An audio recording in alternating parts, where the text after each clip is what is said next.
नमस्कार दोस्तों, मैं कृष्णकांत तिवारी एक बार फिर से आप सभी का स्वागत करता हूं। और आज की इस क्लास में हम मनोविज्ञान प्रश्नोत्तरी के बारे में चर्चा करेंगे। मैराथन क्लास होगी मनोविज्ञान की, जिसमें आपको सारा करा दिया जाएगा। लगभग 300-350 प्लस क्वेश्चन होंगे आपके। तो मनोविज्ञान प्रारंभ में किसका अंग था? दर्शन शास्त्र का, भौतिक शास्त्र का, नीति शास्त्र का, तर्क शास्त्र का। तो इसका ऑप्शन होगा ऑप्शन नंबर अपना ए। कौन सा? दर्शन शास्त्र का। चलें अब आगे। प्राचीन यूनानी मनोविज्ञानियों को किसका अध्ययन करते थे? प्राचीन यूनानी जो मनोविज्ञानी थे तो सबसे पहले अरिस्तु महोदय थे। तो अरिस्तु महोदय काय का अध्ययन करते थे? आत्मा का करते थे। काय का करते थे भाई? आत्मा के अध्ययन के बाद काय का अध्ययन हुआ? मन का, मानस का अध्ययन हुआ। फिर चेतना का अध्ययन हुआ, फिर व्यवहार का हुआ। 19वीं शताब्दी में व्यक्तिगत अंतर का मनोविज्ञान किसने शुरू किया? तो 19वीं शताब्दी में व्यक्तिगत मनोविज्ञान का जॉन लॉक, बर्कले, डेवन ह्यू। मन का विज्ञान 19वीं शताब्दी में आया था। तो सभी मनोविज्ञान पर सबसे पहली पुस्तक किसने लिखी? William James, Woodworth, McDougall, N.L. मन। किसने लिखी? तो भाई विलियम जेम्स ने मनोविज्ञान पर पहली पुस्तक लिखी। वाटसन ने पूर्व पश्चिम में मनोविज्ञान की विषय वस्तु क्या थी? वाटसन से पूर्व पश्चिम में मनोविज्ञान की वस्तु क्या थी? तो 5वें का आपका देख लीजिए, चेतना थी। वाटसन से पूर्व है। शाब्दिक अर्थों में मनोविज्ञान से तात्पर्य क्या होता? आत्माज्ञान, मन का विज्ञान, दोनों। अगर ऑप्शन है तो फिर दोनों होगा, ठीक है। और नहीं तो शाब्दिक शब्दों में मनोविज्ञान का तात्पर्य आत्माज्ञान होता है, मन का ज्ञान भी हो जाए। लेकिन यहाँ दिया नहीं तो सबसे पहले आप आत्मा को प्रायोरिटी, ऑप्शन 2 दिया तो दोनों कर दोगे। मनोविज्ञान की परिभाषा चेतना विज्ञान के रूप में दी गई। किसने दी भाई? चेतना के रूप में विलियम जेम्स ने बताई थी। किसने? विलियम जेम्स, विलियम बोन्ट, जेम्स सली, ये सारे थे। वाटसन तो व्यवहारवादी थे। तो साथ में कौन सा हो जाएगा? आ हो जाएगा। कौन सा वैज्ञानिक मनोविज्ञान को व्यवहार विज्ञान मानता है? तो 8वें का देखिए भाई, उपरोक्त सभी जो व्यवहार मानते हैं, वाटसन, मैकडूगल, पिल्सबरी, ये सारे समर्थक थे। बाल मनोविज्ञान किसके व्यवहार का अध्ययन है? तो बाल मनोविज्ञान बालक के व्यवहार का अध्ययन होता है। मानव विभिन्न में किसका अध्ययन किया जाता है? व्यक्तिगत विभिन्नताओं का, बुद्धि का, विकास का, व्यक्तित्व का। तो 10वें का देख लीजिए भाई, व्यक्तित्व विभिन्नताओं का। किशोर मनोविज्ञान किसके व्यवहार का अध्ययन होता है? तो किशोर का अध्ययन होता है। अगला देखते हैं भाई, किशोर मनोविज्ञान किसके व्यवहार का अध्ययन होता है? तो किसका होता है भाई? किशोर का होता है। अगला देखते हैं, असामान्य मनोविज्ञान किसके व्यवहार का अध्ययन होता है? तो असामान्य व्यवहार का होगा, उसके नाम ही से पता चलता है, ठीक है, उसके नाम से ही पता चलता है। अगला देखिए, शारीरिक मनोविज्ञान किसका अंदर है? शारीरिक पहलू को, स्नायुक संस्थाओं को, मानसिक क्रियाओं को, शारीरिक क्रियाओं को। 13वें का देख लीजिए भाई, क्या है? शारीरिक पहलू का। प्रेरणात्मक मनोविज्ञान अध्ययन कहलाता है प्रेरणा का। लोक मनोविज्ञान अध्ययन होता है लोगों का, समूह का, भीड़ का नहीं हो सकता ना कभी भी, तो ठीक है। व्यवहारिक मनोविज्ञान की विषय वस्तु क्या थी? मनोविज्ञान के सिद्धांत, मनोविज्ञान के व्यवहार, मनोविज्ञान की व्यवहार। 16वें का ब होगा, ठीक है। उद्योग में व्यवहार का अध्ययन किया जाता है, औद्योगिक मनोविज्ञान का, शिक्षा मनोविज्ञान, दोनों। उद्योग में अपना कौन सा आएगा? औद्योगिक मनोविज्ञान आएगा। कानून के क्षेत्र में मानव का व्यवहार कहलाता है औद्योगिक मनोविज्ञान, नैदानिक, तो यह कानूनी मनोविज्ञान हो जाएगा। 18वें का आप कौन लगा देंगे? द। शिक्षा के क्षेत्र में मनोवैज्ञानिक समस्याओं का विषय है तो शिक्षा मनोविज्ञान। अगला देखिए, मनोविज्ञान की किस शाखा का संबंध मानसिक समस्याओं के निदान से है? तो इसमें 20 में का देख लीजिए, नैदानिक मनोविज्ञान से। आगे देखते हैं भाई, अब हम आगे चलते हैं और अगला जो हमारा टारगेट है वो है मनोविज्ञान के विकास क्रम पर। किस प्रकार से मनोविज्ञान का विकास क्रम हुआ, इस पर भी हम कैसे, जिस प्रकार से अभी 20 क्वेश्चन देखे, 20 फिर देखते हैं। चलें, क्वेश्चन है, गर्भावस्था में बालक के शारीरिक अंगों का निर्माण किस गति से होता है? तो गर्भावस्था बालक के शारीरिक अंगों का निर्माण किस गति से होता है? इसका आंसर आपको बताना है। तो किस गति से होता है? तीव्र गति से होता है। विकास का तात्पर्य किससे नहीं? अवृद्धि से, परिवर्तन से, प्रक्रिया से, गिरावट से। तो भाई बताइए, विकास का तात्पर्य किससे नहीं है? अवृद्धि से नहीं है। विकास में परिवर्तन होते हैं वे कहलाते हैं रचनात्मक, प्रगात्मक, गुणात्मक। तो गुणात्मक परिवर्तन होते हैं, ठीक है। अगला देखें, विकास की प्रक्रिया में कौन प्रभावित होता है? आकार, लक्ष्मण, अनुपात। तो विकास की प्रक्रिया से अनुपात क्या होते हैं? प्रभावित होते हैं। अगला देखिए, हाँ, विकास की प्रक्रिया में कौन प्रभावित होता है? आकार होता है भाई, माफ़ कीजिए, आकार होता है। हम मानव के विकास में अनेक आधार हैं, उनमें से एक है वातावरण, वंशानुक्रम, संगति, प्रगति। तो 6वें का देख लीजिए भाई, इसमें क्या है? वंशानुक्रम, यही आधार है विकास का आधार। फिर वातावरण तो जन्म लेने के बाद होता है ना। अगर देखिए, वंशानुक्रम में कौन से बनावटों की विशेषता सम्मिलित रहती हैं। तो सातवें का देख लीजिए भाई कौन सा होगा, सातवें का होगा सभी सम्मिलित रहते हैं। संसार की जितनी प्रत्यक्ष वस्तुएं मानव को प्रभावित करती हैं वे किसके अंतर्गत आती हैं? जितनी प्रत्यक्ष वस्तु मानव पर्यावरण के प्रत्यक्ष रूप से जो प्रभावित करती हैं पर्यावरण के अंतर्गत आती है। नौवें का देख लीजिए मनोविज्ञान।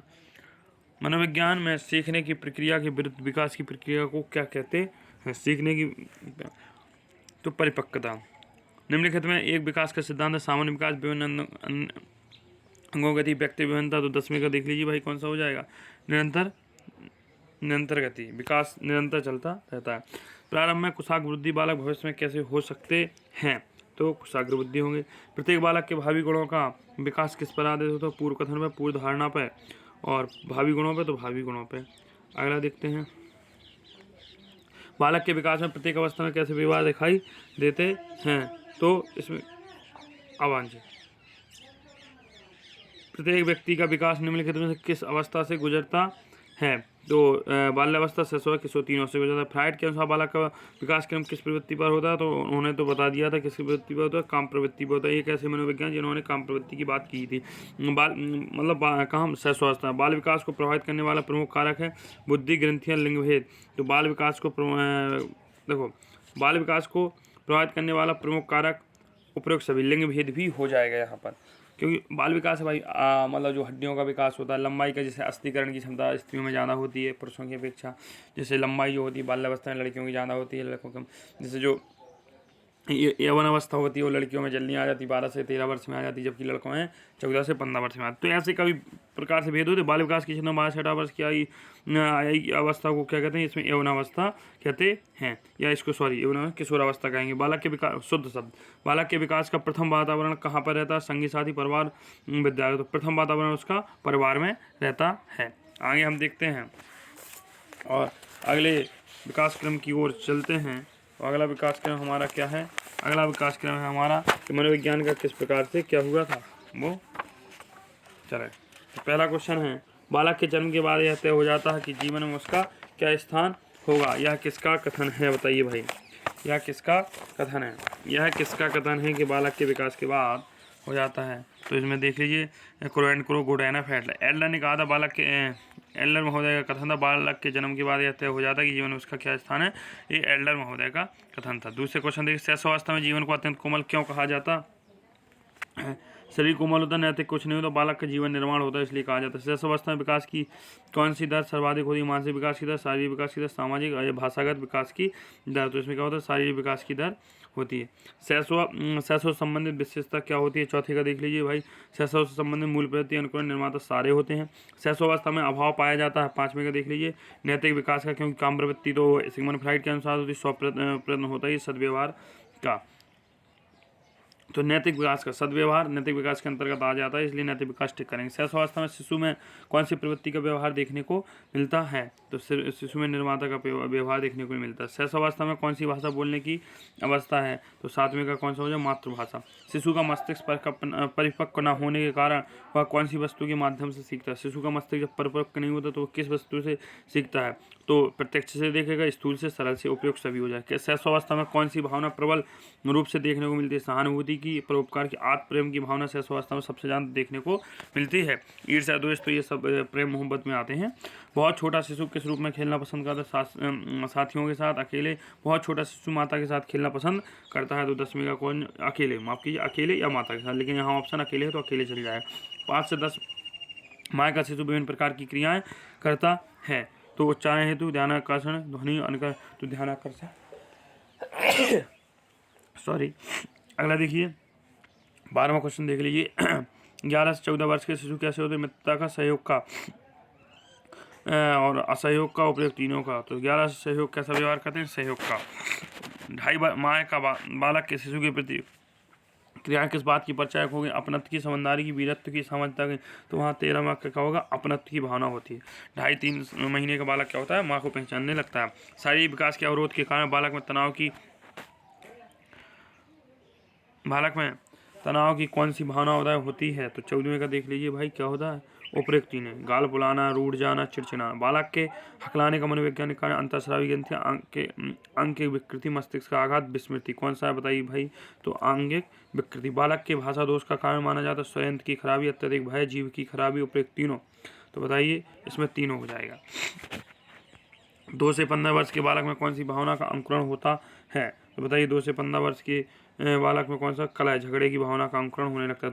2 वर्ष से पूर्व बालक कैसा हो जाता है? 2 वर्ष से पूर्व बालक कैसा हो जाता है? आत्मकेंद्रित, आक्रामक प्रवृत्ति का, परोपकारी, दुराग्रही। तो 18वें का बताइए भाई आत्मकेंद्रित। 3 से 4 वर्ष के बालक में किस भावना की कमी होती है? तो उसमें आत्मकेंद्रित भावना की कमी होती है। अधिकतर स्त्रियों में किस भावना की सृष्टि मिलती है, अधिकता होती है? तो 20वें का देख लीजिए भाई जिज्ञासा का। अगला देखिए, बाल्यावस्था के मानसिक विकास में कैसी परिपक्वता आ जाती है? बाल्यावस्था के विकास में मानसिक अवस्था में कैसी परिपक्वता आ जाती है भाई बताइए, इसका आपको बताना है। मानसिक विकास में कैसी परिपक्वता आ जाती है? तो पहले का बताना है, इसमें क्या होता है, मिथ्या परिपक्वता की अवस्था होती है। बालकों की बाल्यावस्था में कौन सी प्रवृत्ति जागृत होती है? विग्रह की, सामाजिक, सांस्कृतिक। तो भाई दूसरे का बताइए कौन सा होगा? तो इसमें संग्रह की। बाल्यावस्था में बच्चे गट्टी समेट के रखते रहते हैं, आप लोगों ने भी देखा होगा। बाल्यावस्था देखो सीधा सीधा सोचा करो क्या होता है। और जैसे लिखा बालकों में बाल्यावस्था में कौन सी प्रवृत्ति जागृत होती है? तो विग्रह करने को, उनको कुछ सामाजिक नहीं होगी, सांस्कृतिक। छोटा बालक देखो 7-8 साल का क्या करेगा, छोटी छोटी वस्तुओं गाँव भरे में निरुद्देश भ्रमण की अवस्था होती है, उठा के रखेगा, संग्रह करेगा। बाल्यावस्था में बालक कैसे कार्यों में रुचि लेता है? रचनात्मक, सामान, सरल, कठिन। तो बताइए भाई कौन सा होगा? तो रचनात्मक कार्य होगी, कुछ बनाएगा, डिब्बे ऐसे कुछ करता रहता है। बाल्यावस्था में काम प्रवृत्ति किस रूप में बनी जाती है? प्रत्यक्ष अवस्था, अप्रत्यक्ष, गुप्त अवस्था, सुषुप्त अवस्था। तो बताइए भाई ऐसी जीवन की अवस्था होती है जिसमें काम प्रवृत्ति क्या होती है? सुषुप्त अवस्था में होती है। बाल्यावस्था में किस आयु वर्ग की शारीरिक दृढ़ता आ जाती है? किस आयु वर्ग में शारीरिक दृढ़ता आ जाती है? 9 से 12 वर्ष में। 12 वर्ष की आयु में बालक की ऊंचाई लगभग कितनी होती है? इसमें से 52 से 55 इंच के लगभग होती है। 10 वर्ष का बालक किस प्रकार के वाक्य बोलने लगता है? बड़े बड़े वाक्य बोलने, छोटे छोटे वाक्य। तो अपना बताइए भाई 7वें का कौन सा होगा? तो छोटे छोटे वाक्य बोलने लगता है।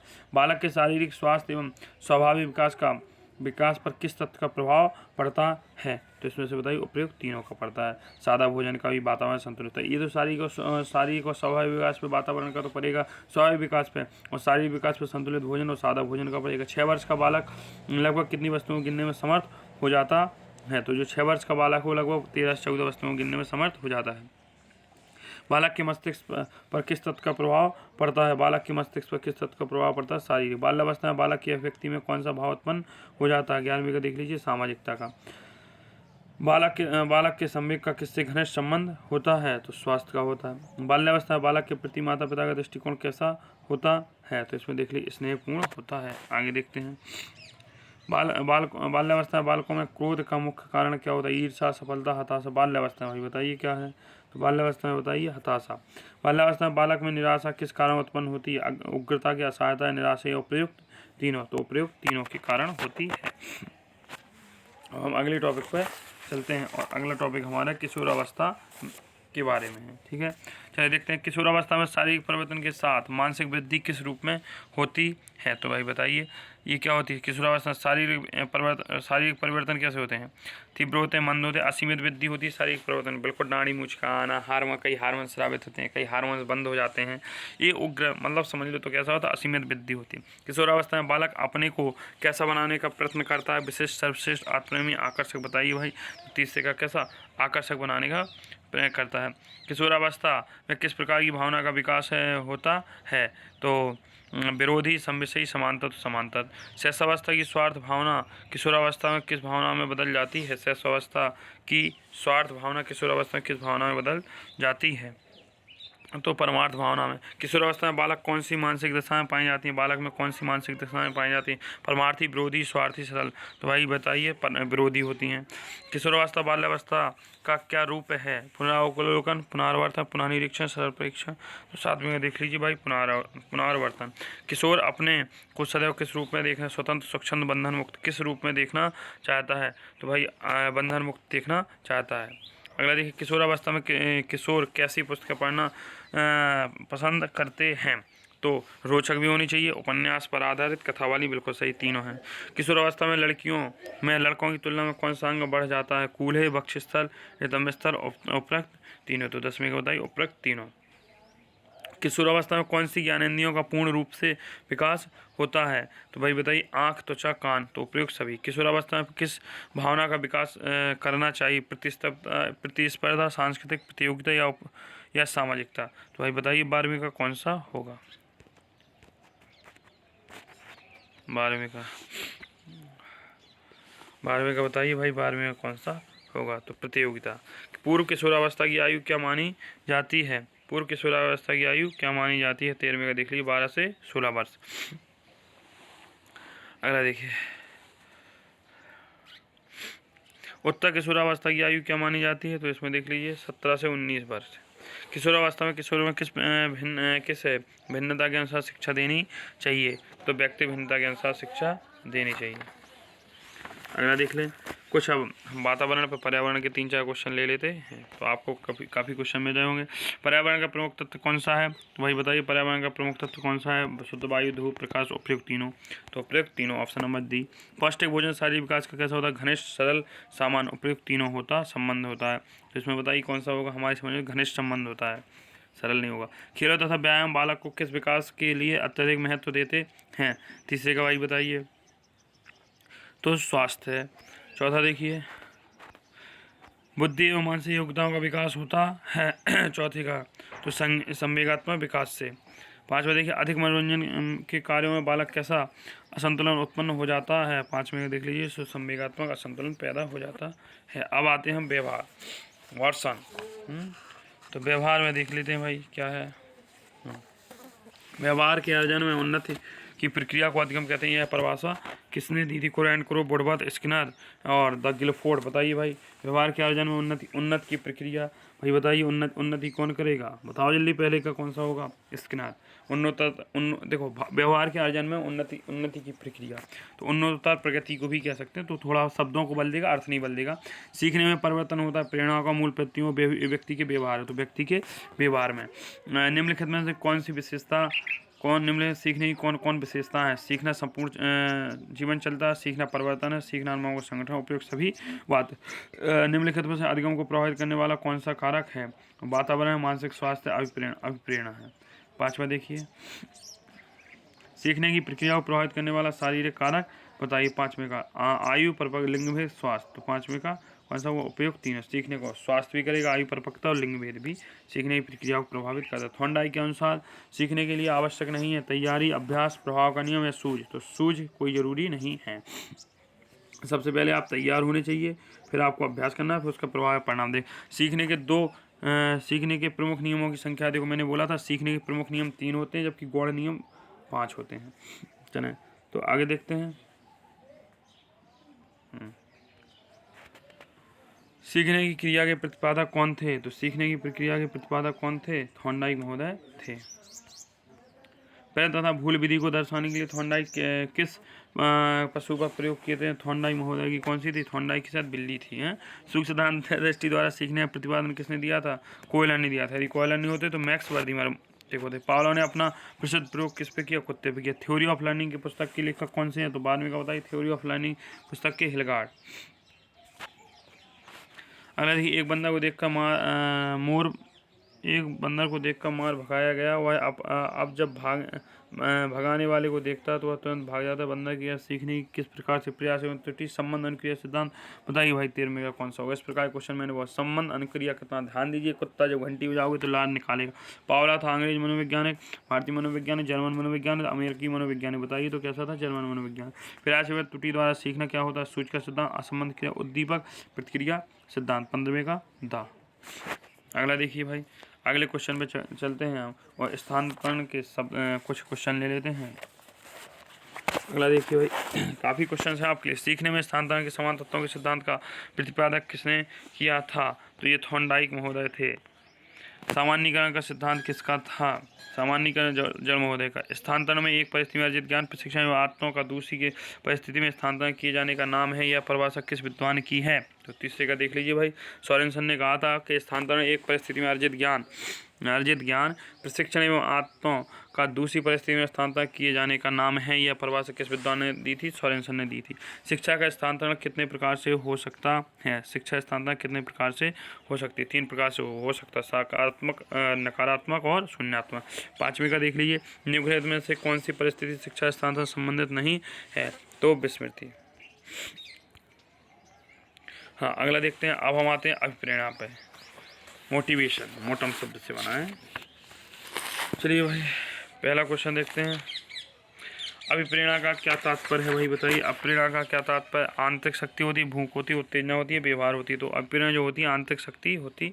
अच्छा देख, अभिप्रेरणा कब होती है? पढ़ते समय, आंतरिक प्रक्रिया के समय, कार्य करते समय, शारीरिक शक्ति के समय। बताइए भाई, अभिप्रेरणा कब होती है? तो दूसरे आंतरिक प्रक्रिया के समय। प्रेरक क्या है? मानसिक स्थिति, अवधारणा, कल्पना या कारण। प्रेरक क्या है? तीसरे का बताइए। तो प्रेरक मानसिक स्थिति होती है।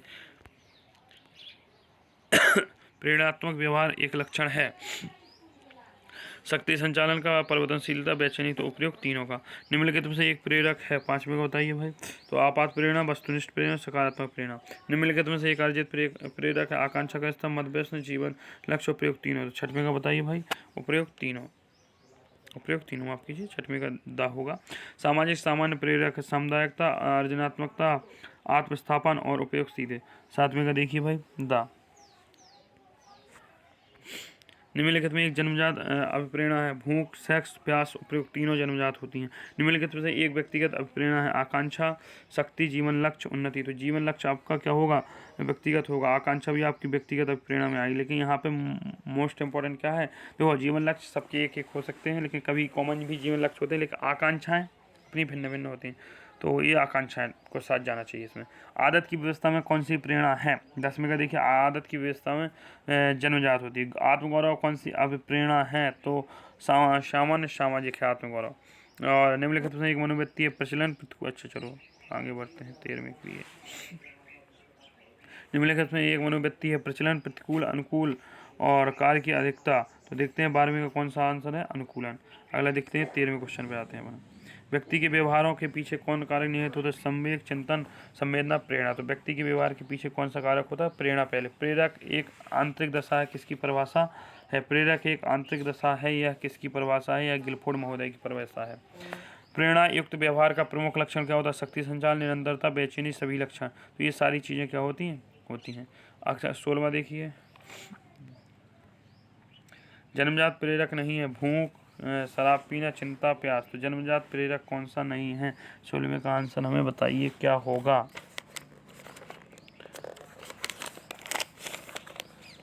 16वें का बताइए भाई, बताइए जल्दी से। तो शराब पीना जन्मजात कहाँ से हो सकता है? भूख और प्यास पे कैसा प्रेरक है? व्यक्तिगत, सामाजिक, जन्मजात। अर्जित भूख और प्यास जन्मजात है। शिक्षा पर अब प्रेरणा का क्या प्रभाव पड़ता है? अनुकूल प्रभाव पड़ता है। तो 18वें का देख लीजिए भाई, कौन सा होगा? अनुकूल होगा। अगला देखिए 19वां देखिए, शिक्षा में प्रेरणा एक विधि है। रुचि, प्रतियोगिता, पुरस्कार। शिक्षा में प्रेरणा क्या होनी चाहिए? एक है पुरस्कार होनी चाहिए, प्रतियोगिता होनी। तो शिक्षा में प्रेरणा एक प्रतियोगिता के रूप में यूज की जाए या पुरस्कार के रूप में, सॉरी, अभिप्रेरणा जो होती है, प्रेरणा होती है, सदैव पुरस्कार के रूप में परोसी जाती है। अभिप्रेरणा से व्यक्ति की कौन सा लाभ होता है? अधिक कार्य करता, विशिष्ट कार्य करता, साधारण कार्य करता है, और तीनों कार्य कर सकता है भाई अभिप्रेरणा के द्वारा। आगे देखते हैं, कुछ बुद्धि की देख लेते हैं। कुछ 2-4 से क्वेश्चन अपन बुद्धि के बारे में भी देख लेते हैं। क्या होती है व्यक्ति की बौद्धिक योग्यता? कुछ है, हल्का आना नहीं है, लेकिन फिर भी एक दृष्टि डाल लेते, शायद पूछ लिया जाए। व्यक्ति की बौद्धिक योग्यता को जानने के लिए किए जाने वाले परीक्षण को क्या कहते हैं? तो इन परीक्षणों को बुद्धि परीक्षण कहते हैं भाई। बुद्धि लब्धि नहीं लगा देना, बुद्धि परीक्षण कहते हैं। अगला देखें दूसरे का, मनोविज्ञान की दृष्टि में बुद्धि क्या है? मनोवैज्ञानिकों की दृष्टि में बुद्धि क्या है? तो दूसरे का देख लीजिए भाई, समायोजन की योग्यता है, समस्या को हल करना, अमूर्त चिंतन है, सीखने की योग्यता है। तो सीखने की योग्यता है। निम्नलिखित में बुद्धि एक प्रकार है। मूर्त बुद्धि, सामाजिक बुद्धि, अमूर्त बुद्धि, सरल बुद्धि। बुद्धि का एक कौन सा प्रकार है? तो मूर्त बुद्धि। निम्नलिखित में बुद्धि का एक सिद्धांत कौन सा है? 2 खंड का सिद्धांत, बहुतत्व का सिद्धांत, 1 खंड का सिद्धांत, समूह खंड का सिद्धांत। कौन सा एक सिद्धांत है? समूह खंड का। बुद्धि की विशेषता क्या है? जन्मजात होती है, अंतर का अभाव होता है, सीखने में सरलता होती है। तो 5वें का देख लीजिए भाई, क्या होता है? जन्मजात ज्ञान। सामूहिक बुद्धि मापन किस प्रकार की परीक्षा ली जाती है? दृढ़ परीक्षा, न्यून परीक्षा, आर्मी बीटा परीक्षा, आर्मी। भाई ये सिर्फ मैं बता रहा हूँ, आपको समस्या नहीं लेनी, आपके में नहीं पूछे जाए। आरपी अल्फा परीक्षा, बुद्धि लब्धि से किस तथ्य का पता लगाया जाता है? तो साथ में देख लीजिए मस्तिष्क योग्यता का। बहुखंड सिद्धांत में किस योग्यता का पता लगाया जाता है? तो 8वें का संख्यात्मक। बुद्धि मापन में की कौन सी विधि अधिक उपयोग होती है? सामूहिक विधि, व्यक्तिगत विधि, शाब्दिक विधि, अशाब्दिक विधि। तो 9वें का देख लीजिए अपन कौन होगा? व्यक्तिगत में विधि। अगला देखते हैं, बुद्धि के समान तत्व का लक्षण क्या है? जन्मजात है, समान है, समान धारा, अधिक सफल है। तो 10वें का देखिए भाई, समान योग्यता। आगे हम चलते हैं भाई, अगले टॉपिक पे दोस्तों चलते हैं। अगला टॉपिक हमारा क्या है? अगले टॉपिक में हम कुछ देख लेते हैं और वंशानुक्रम के बारे में। चलो, वंशानुक्रम में एक लक्षण होता है जातीय समानता, पूर्वजों की बातें, विचित्र दयनीय स्थिति। तो भाई बताइए, जातीय समानता होती है ए का ए। चलिए अगला दूसरे क्वेश्चन पे आते हैं अपन। मानव के सभी गुण वंश परंपरा में यह परिभाषा किसने दी? मानव के जो सभी गुण होते हैं एक क्यूबर ने दी थी। वंशानुक्रम एक नियम है। तीसरे का देख लीजिए, तो यह प्रत्यागमन है। पर्यावरण का एक प्रकार कौन सा है? भौतिक, कृत्रिम, नियमन और सामाजिक। तो चौथे का देख लीजिए भाई, कौन सा? सामाजिक। जुड़वा बच्चों का अध्ययन किसने किया था? 5वें का बताइए भाई, जुड़वा बच्चों का अध्ययन किसने किया था? तो होमजगन ने किया था। वंशानुक्रम का प्रभाव पड़ता है? तो 6वें का देख लीजिए, बुद्धि पर। वंशानुक्रम का प्रभाव कहाँ पड़ता है? बुद्धि पर पड़ता है।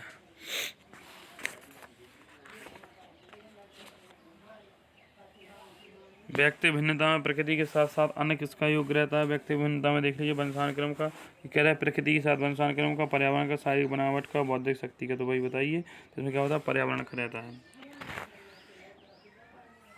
हाँ, संतान में माता पिता का कौन सा गुण सम्मिलित रहता है? शारीरिक गुण, मानसिक गुण, बुद्धि, उपयुक्त, तीनों। तो दूसरे का देख लीजिए भाई, कौन सा होगा? शारीरिक गुण। पर्यावरण में कौन सी वस्तुओं का समावेश रहता है? सामाजिक, घरेलू, मानवीय विकास, पर्यावरणीय। तो तीसरे का देख लीजिए भाई, मानव विकास। यहाँ पर्यावरणीय नहीं कर देना, मानव विकास होता है।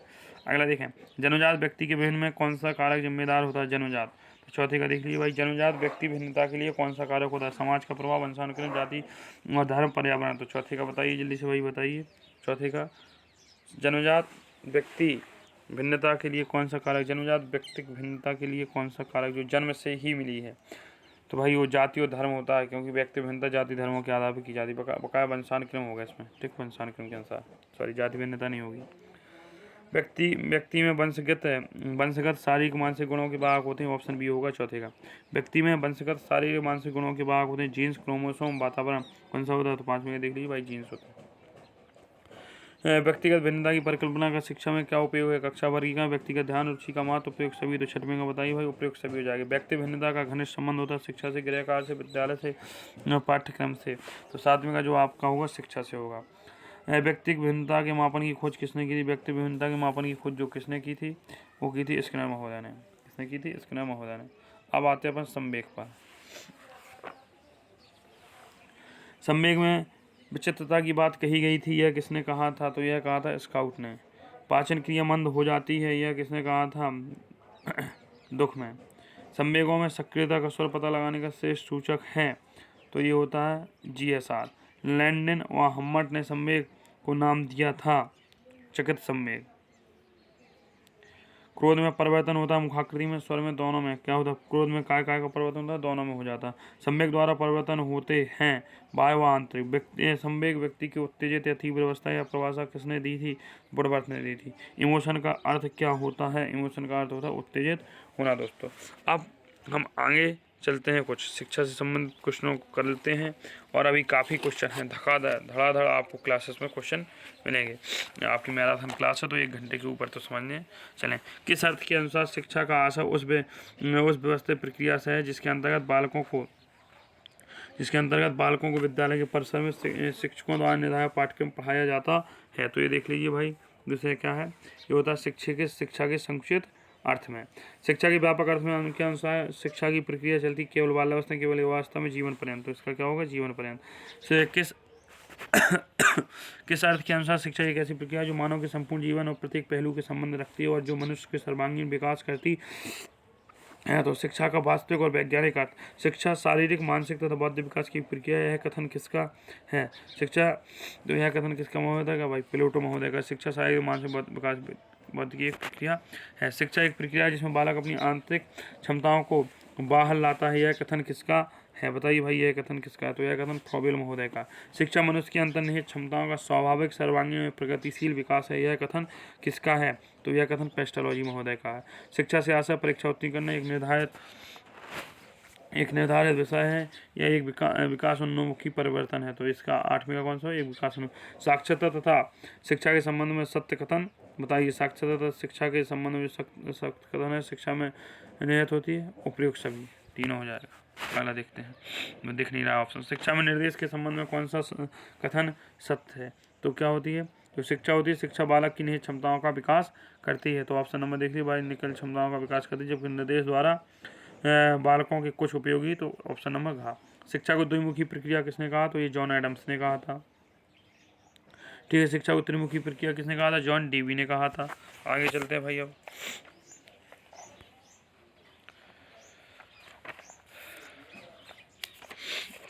आगे हम चलते हैं और करते हैं बात पहले क्वेश्चन की। इसमें पूर्व निर्धारित नियमों के अनुसार शिक्षण संस्थान द्वारा दी जाने वाली क्रिया होती है औपचारिक शिक्षा। हमने क्या कहा? तो औपचारिक शिक्षा एक बंधी हुई थी, बिना किसी पूर्व योजना नियमों के जीवन के किसी भी स्तर पर साधनों के माध्यम से दी जाने वाली शिक्षा क्या होती है? अनौपचारिक शिक्षा होती है, किसी भी माध्यम से दी जाने वाली शिक्षा। औपचारिक शिक्षा की व्यवस्था क्या होती है? निश्चित अवधि तक चलती है, जीवन पर्यंत चलती है, योग्यता प्रमाण पत्र दिलाती है, निर्धारित नियमों का पालन करते होते हैं, निश्चित अवधि तक चलती है। जो औपचारिक शिक्षा होती है क्या होती है भाई? आपकी एक निश्चित अवधि तक चलती है। और अनौपचारिक शिक्षा क्या होती है? अगला देखिए, अनौपचारिक शिक्षा की विशेषता नहीं है। चौथे का देख लीजिए, अनौपचारिक शिक्षा समय समय पर परीक्षा का आयोजन नहीं होता है, इसमें कोई निर्धारित पाठ्यक्रम नहीं होता, क्षेत्र व्यापक जीवन परिचय। औपचारिक शिक्षा का अभिकरण है गृह, विद्यालय, राज्य, समाज। तो क्या होता है? विद्यालय। ख नंबर, प्रत्येक व्यक्ति को उसकी योग्यता, प्रतिभा, रुचि और गुण दोषों को ध्यान में रखकर दी जाने वाली शिक्षा कहलाती है। बताइए भाई, कौन सी शिक्षा कहलाएगी? तो ये कौन सी चलाएगी? व्यक्तिगत शिक्षा हो जाएगी। कौन सी हो जाएगी? व्यक्तिगत शिक्षा हो जाएगी आपकी। जब शिक्षक द्वारा प्रत्यक्ष रूप से विद्यार्थी को अपनी योग्यता, आदर्शों, विचारों आदि से प्रभावित किया जाता है तो उस शिक्षा को क्या कहा जाता है? प्रत्यक्ष शिक्षा। भारत में प्रचलित वर्तमान संस्थागत शिक्षा को किस श्रेणी में रखा गया है? सामूहिक शिक्षा की श्रेणी में रखा गया है। आगे देखते हैं भाई, शिक्षा के व्यक्तित्व एवं सामाजिक उद्देश्यों के विषयों को तटस्थ दृष्टिकोण है। शिक्षा के व्यक्तिगत उद्देश्य से ही महत्वपूर्ण है। अगला देखिए भाई, हाँ, अगला देखिए, शिक्षा के सामाजिक उद्देश्य में प्रभावित करता है। शिक्षा के व्यक्तिगत सामाजिक उद्देश्य एक दूसरे से भिन्न होते हैं। तो आपको दूसरे के देखना, शिक्षा के माध्यम से बालक में सामाजिकता का विकास होना चाहिए।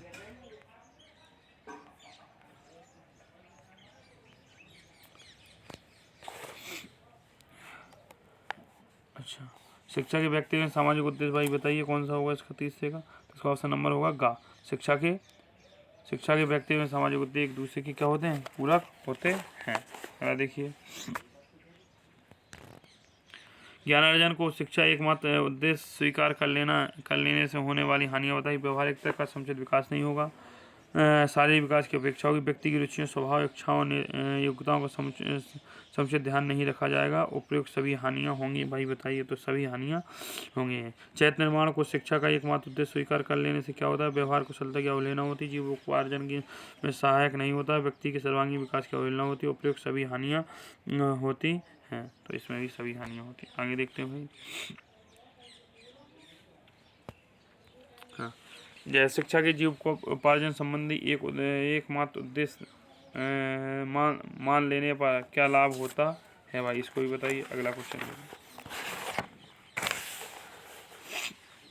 जैसे क्या होता है? व्यवसायवरण की योग्यता प्राप्त होती है, यस व्यक्तिगत सक्रिय रहता है, यस राष्ट्रीय एवं सामाजिक प्रगति के पथ पर अग्रसर होता है, यस उपयुक्त सभी लाभ होते हैं। तीसरा क्वेश्चन देख लीजिए आप, शिक्षा के जीव को उपार्जन संबंधी उद्देश्य को एकमात्र उद्देश्य लाने पर होता है व्यवसाय तो ये गला काट, प्रतिस्पर्धा, बल संघर्ष, शोषण को बढ़ावा मिल जाएगा। यदि व्यक्ति अपनी जीविका स्वयं नहीं कमा सकता तो वह दूसरों की कमाई पर जीवित रहने वाला है, अर्थात परजीवी वह जीवन के बहुमूल्य अनुभव खो रहा है। यह कथन किसका है? यह कथन जॉन डीवी महोदय का। एक विशुद्ध व्यावसायिक प्रशिक्षण व्यक्ति के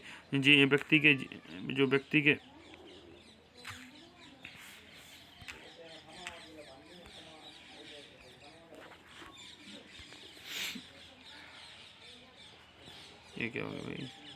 हाँ चलो। एक विशुद्ध व्यवसायिक प्रशिक्षण जी व्यक्ति के जीवन के प्रति दृष्टिकोण को संक्षिप्त बना देता है। वह एक अच्छा कारीगर है, अच्छा डॉक्टर, अच्छा वकील, अच्छा मिस्त्री तथा बिजली का अच्छा कारीगर हो तो बन सकता है, परंतु अनिवार्यतः एक अच्छा मनुष्य नहीं। यह कथन किसका है? बीडी भाटिया का है। किसका है? बीडी भाटिया। भारत में बेरोजगारी की समस्या का हल है चरित्र निर्माण द्वारा, ज्ञान अर्जन द्वारा, मानव विकास द्वारा, व्यवसायिक शिक्षा। तो व्यवसायिक शिक्षा दे दो भाई, बेरोजगारी का हल हो जाएगा। मनोविज्ञान के अनुसार शिक्षा का मुख्य क्षेत्र होता है बालक, अध्यापक, अभिभावक। तो बताइए भाई कौन सा प्रमुख क्षेत्र होता है मनोविज्ञान के अनुसार? इसमें बालक होगा है, तो मनोविज्ञान में सीधी सीधी बालक की बात कही गई, तो बालक होगा। शिक्षा को मनोवैज्ञानिक आधार की आवश्यकता होती है। शिक्षा के राष्ट्रीयकरण के लिए पाठ्यपुस्तक लेखन के अनुशासनहीनता को दूर करने, बालकों की योग्यता का पता लगाने के लिए शिक्षा को मनोवैज्ञानिक आधार की आवश्यकता क्यों होती है? बालक की योग्यताओं का पता लगाने। शिक्षा मनोविज्ञान को अब माना जाता है मनोविज्ञान की एक शाखा, शिक्षा शास्त्र की एक शाखा, एक स्वतंत्र विज्ञान। तो मनोविज्ञान क्या है? एक स्वतंत्र विज्ञान है। शैक्षिक वातावरण व्यक्ति के व्यवहार के अध्ययन को क्या कहते हैं? व्यवहारिक मनोविज्ञान कहते हैं। क्या कहते हैं? व्यवहारिक मनोविज्ञान कहते हैं, या शिक्षा मनोविज्ञान कहते हैं, या बाल मनोविज्ञान कहते हैं। तो इसका ऑप्शन नंबर क्या हो जाएगा? गा हो जाएगा। कौन सा? शिक्षा मनोविज्ञान। शिक्षा मनोविज्ञान है मन का विज्ञान क्षेत्र, शैक्षिक विकास का क्रमिक अध्ययन करना ही शिक्षा मनोविज्ञान है। ठीक है। शिक्षा मनोविज्ञान की आत्मनिरीक्षण विधि जो होती है वो अंतर्दर्शन विधि होती है। शिक्षा मनोविज्ञान किस प्रकार का विज्ञान? व्यवहारिक एवं उपयोगी विज्ञान है। शिक्षा मनोविज्ञान व्यक्ति के जन्म से वृद्धावस्था तक सीखने के अनुभवों का वर्णन एवं व्याख्या करती है। यह कथन किसका? यह कथन क्रो एंड क्रो का। जो शिक्षा मनोविज्ञान है व्यक्ति के जन्म से लेकर वृद्धावस्था तक सीखने के अनुभवों का अध्ययन करती है। हम शिक्षा मनोविज्ञान को शैक्षिक वातावरण में शिक्षार्थी या मनुष्य के व्यवहार के अध्ययन के रूप में परिभाषित करते हैं। यह कथन किसका है? यह कथन प्रोफेसर भाटिया का है। शिक्षा मनोविज्ञान द्वारा अध्ययन किया जाता है सीखने की प्रक्रिया का, शैक्षिक परिस्थितियों में व्यवहार का, औद्योगिक। तो भाई बताइए इसका कौन सा होगा? तो औद्योगिक गतिविधियों का। शिक्षा मनोविज्ञान का कार्य नहीं है बालक के स्वरूप का ज्ञान देना, आदिगम्य शिक्षा के सिद्धांतों तकनीकों को प्रस्तुत करना, बच्चों की अभिवृद्धि में विकास का ज्ञान देना, शिक्षा के उद्देश्यों को निश्चित करना। तो भाई बताइए इसमें से कौन सा नहीं है? तो शिक्षा के उद्देश्यों को निश्चित करना ये नहीं है। शिक्षा मनोविज्ञान का महत्व है अध्यापन में सहायक होती है, उचित पाठ्यक्रम के निर्माण सहायक, अनुशासन स्थापना में सहायक, उपयुक्त सभी। तो ऑल ऑफ दीज। आगे देखते हैं। अब हम विकास की ओर चलते हैं, विकास करते हैं। विकासशील पुरुष हैं मोदी जी हमारे, तो इसलिए हम अब विकास की ओर चलते हैं। विकास का अर्थ परिवर्तन की उस उन्नतशील श्रृंखला से है जो परिपक्वता के एक निश्चित लक्ष्य की ओर अग्रसर होती है। यह कथन किसका है? बताइए भाई यह कथन किसका है? तो यह कथन हरलॉक महोदय का है। किसका है? हरलॉक महोदय का है।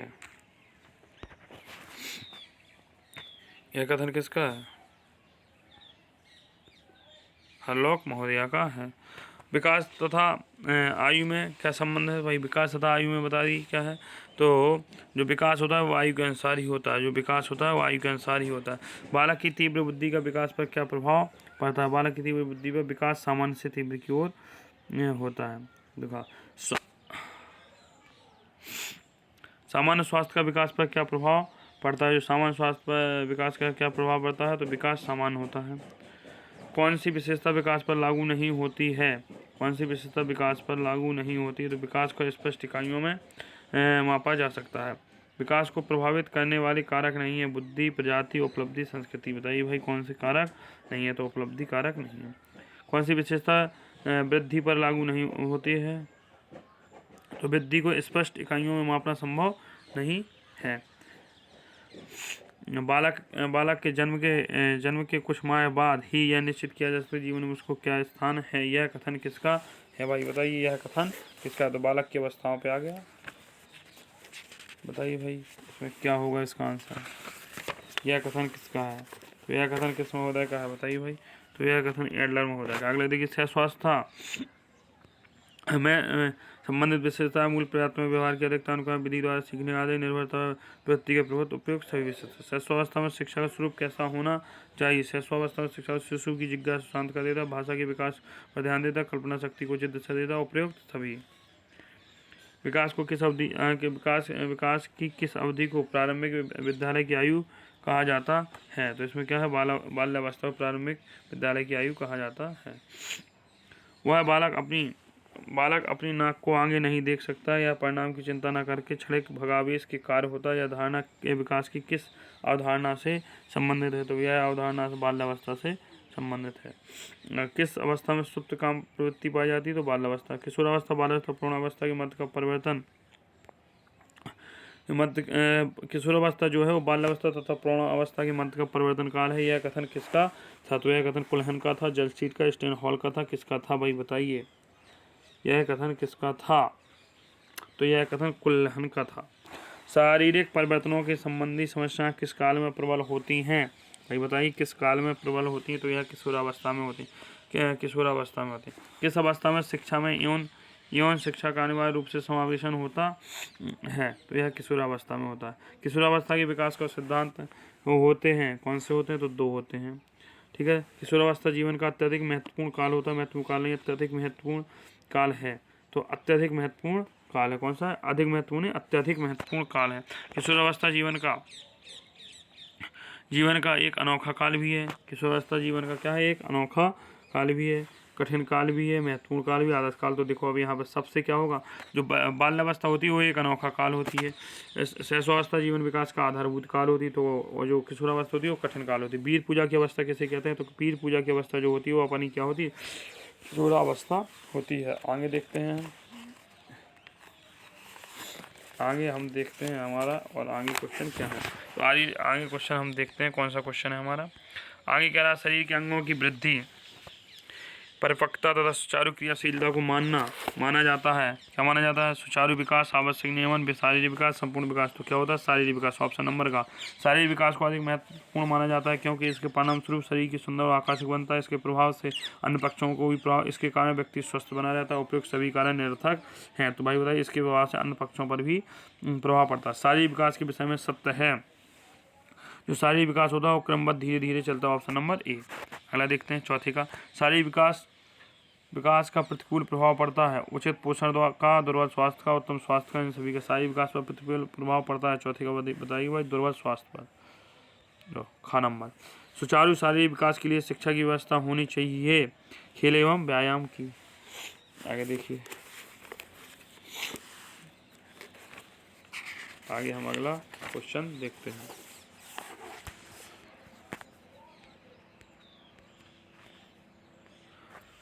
हाँ, बुद्धि, मानसिक क्रियाओं, भाषा तथा कल्पना आदि के विकास को किस श्रेणी में रखा जाता है? तो इसमें क्या किस श्रेणी में रखा जाता है? मानसिक विकास। मानसिक विकास के विषय में कौन सा कथन सत्य है? तो मानसिक विकास के विषय में उपयुक्त सभी कथन सत्य हैं। सुचारू मानसिक विकास के लिए शैक्षिक प्रयास किए जाने चाहिए। शैक्षिक गतिविधियों में व्यक्तिगत भिन्नता का ध्यान में रखकर शिक्षा के पाठ्यक्रम का निर्धारण करके मानसिक विकास के अनुरूप हो, बालकों के अनुभव द्वारा सीखने का अवसर प्रदान हो। उपयुक्त सभी। तो तीसरे का देख लीजिए, ऑल ऑफ दीज, उपयुक्त सभी। निरंतर थकान का मानसिक विकास पर क्या प्रभाव पड़ता है? निरंतर थकान पर प्रतिकूल प्रभाव पड़ता है। 12 से 20 वर्ष की अवस्था में मानसिक विकास की सीमा कैसी होती है? तो मानसिक विकास की सीमा उच्चतम होती है। कैसी होती है? उच्चतम होती है। अगला देखते हैं भाई, भाषा अपने आप में क्या है? तो भाषा जो अपने आप में है वो क्या है? विचारों के आदान प्रदान करने का एक माध्यम होती है। शिक्षा तथा भाषा का संबंध कैसा होता है? शिक्षा तथा भाषा का संबंध क्या होता है? अधिकांश भाषा के माध्यम से ही शिक्षा जो होती है, अधिकांश भाषा के माध्यम से ही, अधिकांश शिक्षा भाषा के माध्यम से ही संपन्न होती है। भाषागत विकास को प्रभावित कौन करता है? तो भाषागत विकास को प्रभावित शारीरिक स्वास्थ्य भी करता है, पारिवारिक शारीरिक संबंध भी करते हैं, परिवार का सामाजिक आर्थिक स्तर भी करता है। ऑल ऑफ दीज हो जाएगा। भाषा ज्ञान के लिए आवश्यक क्या होता है? लिपि का ज्ञान, विद्यालय में अध्ययन, सामाजिक कार्य, ये सभी। तो क्या होता है भाई बताइए? तो उपयुक्त सभी कारक होते हैं। ठीक है,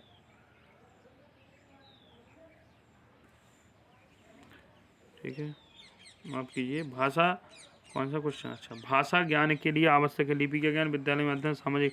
तो भाई बताइए इसमें के लिए कौन सा होगा? इसमें सामाजिक संपर्क। रेडियो, टेलीविजन, फिल्म, तीव्र यातायात और विश्व संबंध में युग में बालक को बहुत से शब्दों को जानने और उनका प्रयोग सीखने की आवश्यकता है। इस असफलता में सामाजिक अनुकूलन में बाधा होती है। यह कथन किसका है? यह कथन गैरीसन का है। किसका है? गैरीसन का है। देखिए किसका है? गैरीसन का। मोबाइल हरकत कर रहा है आज फिर। आगे देखते हैं हम,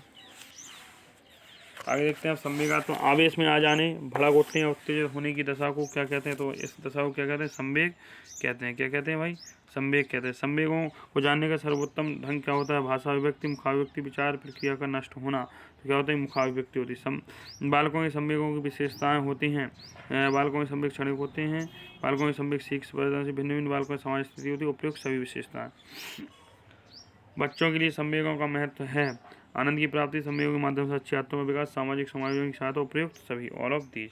आगे देखते हैं अगला क्वेश्चन। किस प्रकार विकास के परिणाम, हमें देखना है किस प्रकार विकास के परिणाम स्वरूप बालक के व्यवहार का समाज सम्मत बनता है, समाज के संपर्क में बनता है। तो सामाजिक विकास के द्वारा, किसके द्वारा, सामाजिक विकास के द्वारा।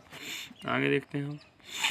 बालक के सुचारू सामाजिक विकास के लिए सर्वाधिक क्या होता है, सामाजिक संपर्क होता है। बालक के सामाजिक विकास को प्रभावित करते हैं माता पिता का सहयोग, परिवार, आर्थिक, भाषा ज्ञान, उपयुक्त सभी कारक।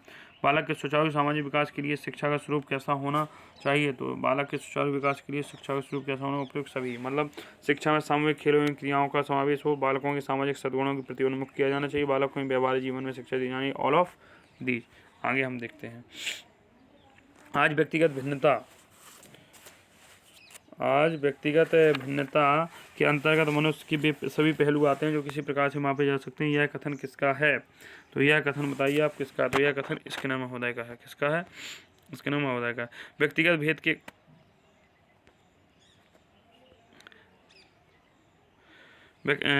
भेद का कारण कौन सा है, वही व्यक्तिगत भेद का कारण वंशानुक्रम और वातावरण है। कौन सा, वंशानुक्रम।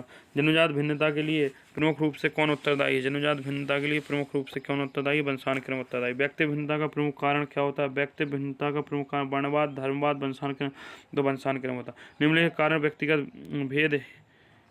भेद के सिवाय हैं, तो इसमें देखिए पांचवें कौन सा होगा, शिक्षा व्यवस्था।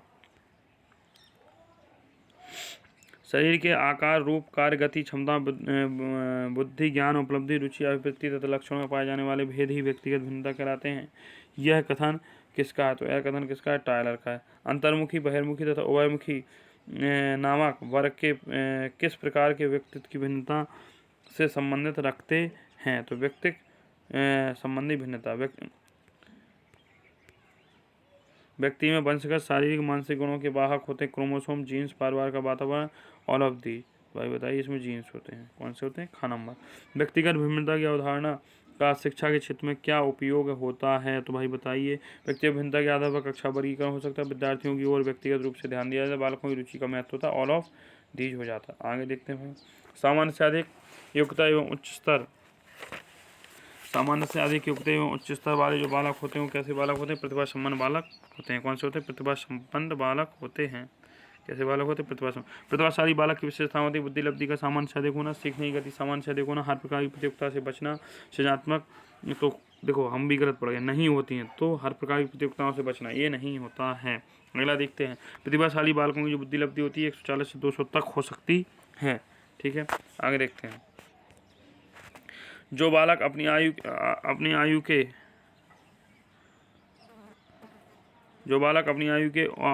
औसत बालकों के लिए निर्धारित पाठ्यक्रम औसत ज्ञान अर्जित करने में असमर्थ रहता है उसे क्या कहा जाता है, जो बालक अपनी आयु के औसत बालकों के लिए निर्धारित पाठ्यक्रम का औसत ज्ञान अर्जित करने में भी असमर्थ रहता है उसे क्या कहा जाता है, उसे पिछड़ा बालक कहा जाता है। आँख, कान तथा अथवा वाणी संबंधी दोष के कारण शिक्षा में पिछड़ जाने को क्या कहते हैं, भाई बताइए क्या कहते हैं, शारीरिक कारण से पिछड़ा बालक। कौन सी विशेषता पिछड़े बालकों पर लागू नहीं होती है, तो भाई बताइए। कक्षा का पाठ्यक्रम भलीभांति समझ न सकना, सृजनात्मक एवं मौलिक कार्यों में दक्ष होना। पिछड़े बालक की शैक्षिक व्यवस्था में होना चाहिए शिक्षण द्वारा अतिरिक्त ध्यान, योग्यता एवं क्षमता के अनुसार गृह कार्य, विभिन्न उपायों के लिए प्रेरित एवं प्रोत्साहित करना, उपयुक्त सभी, ऑल ऑफ दीज होगा। व्यक्ति के समस्त व्यवहार के पीछे निहित कारक होता है, भाई बताइए। व्यक्ति के समस्त कार्य के पीछे निहित कारक होता है, इस ऑप्शन को आप बताएं सब, भाई बताइए कौन सा होगा। संवेदना होती है, चिंतन होता है, क्या होता है भाई बताइए।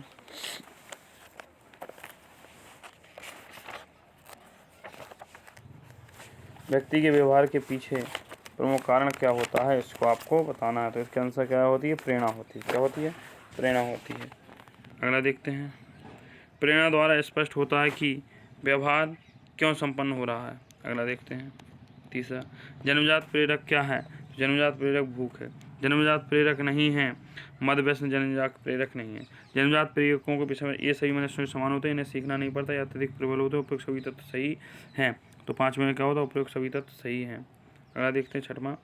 अर्जित प्रेरकों के विषय में सत्य है, इन्हें व्यक्ति समाज में रहकर सीखा जाता है। भिन्न भिन्न व्यक्तियों में इनका स्वरूप भिन्न भिन्न होता है। अर्जित प्रेरक समुचित पूर्ति के अभाव में जीवन चलता रहता है, तो इसके भी उपयोग सभी है। शिक्षा की प्रक्रिया पर प्रेरणा का क्या प्रभाव पड़ता है? शिक्षा की प्रक्रिया पर प्रेरणा का क्या प्रभाव? प्रतिकूल प्रभाव पड़ता है, अनुकूल प्रभाव पड़ता है, तो अनुकूल प्रभाव पड़ता है। शिक्षा के प्रति प्रेरित छात्र के गुण क्या होते हैं? शिक्षा के प्रति प्रेरित छात्र के क्या होते हैं? ऑल ऑफ दीज होते हैं। मूल प्रत्ययों की विशेषताएं होती हैं, जन्मजात होती हैं, प्राणिक स्वभाव नियत होते हैं, ऑल ऑफ दीज। अगला देखें, व्यक्तित्व की धारणा को माना जाता है। तो व्यक्तित्व की धारणा को क्या माना जाता है भाई, देख लीजिए। व्यक्तित्व की धारणा को क्या माना जाता है? तो एक ऐसी धारणा होती है, जैविक धारणा होती है, मनोयौनिक धारणा होती है, मनोशारीरिक धारणा होती है। अगला देखते हैं, निम्नलिखित में कौन सा कथन व्यक्ति के स्वरूप को स्पष्ट करता है? तो इसमें से कौन सा व्यक्ति के समग्र जो होते हैं, व्यक्ति के समस्त गुणों का समन्वय ही व्यक्तित्व होता है। सामाजिकता के आधार व्यक्तित्व के वर्गीकरण होते हैं, अंतर्मुखी, बहिर्मुखी, उभयमुखी सभी होते हैं। ठीक है, अगला देखते हैं, सामाजिक अंतर्क्रिया के जुंग के अनुसार व्यक्तित्व 2 प्रकार के जुंग ने बताए थे, लेकिन उसको फिर उनके शिष्यों ने 3, तो इसमें ऑप्शन 3 टिक करेंगे आप। आरबी कैटल द्वारा विकसित पीएफ प्रश्नावली में प्रयुक्त पीएफ व्यक्तित्व कारकों की संख्या होती है। भाई बताइए, पीएफ कारकों की व्यक्तित्व की संख्या मैंने बताई थी 16 होती है। व्यक्तिगत स्वप्नों के विश्लेषण में मुक्त साक्ष्य द्वारा व्यक्तित्व के अध्ययन की विधि को क्या कहते हैं? भाई बताइए, व्यक्तित्व के अध्ययन की विधि को क्या कहते हैं? मनोविश्लेषण विधि, मुक्त साक्ष्य द्वारा। जिस विधि के अंतर्गत व्यक्ति के मित्रों और रिश्तेदारों से जानकारी प्राप्त की जाती है, उसे पात्रों डायरी में व्यक्तिगत प्रलेखों द्वारा अध्ययन किया जाता है, उस विधि को हम क्या कहते हैं? तो उसको जीवन वृत्त विधि कहते हैं, जीवन इतिहास विधि कहते हैं। इसके लेखक कौन थे? टाइडमैन थे इस विधि के। व्यक्तिगत परीक्षण के लिए मनोविश्लेषणात्मक सिद्धांत का प्रतिपादन किया था। मनोविश्लेषणात्मक आ जाए, सिगमंड फ्राइड को भूलना नहीं, अगर सिगमंड फ्राइड को भूल गए तो तुम्हें भुला देगा। प्रक्षेपण विधि का मापन किया जाता है, तो प्रक्षेपण विधि से व्यक्तित्व का मापन किया जाता है। व्यक्तित्व मापन के लिए आरोपणात्मक विधि क्या होती है? तो आरोपणात्मक विधि जो होती है वो क्या होती है? रोरसा स्याही धब्बा परीक्षण होता है। रोरसा स्याही धब्बा परीक्षण होता है। आगे देख लीजिए भाई, आर्मी अल्फा और बीटा परीक्षण किस प्रकार के परीक्षण होते हैं? आर्मी अल्फा और आर्मी बीटा परीक्षण किस प्रकार के परीक्षण होते हैं? तो एक सामूहिक समूह बुद्धि परीक्षण होते हैं।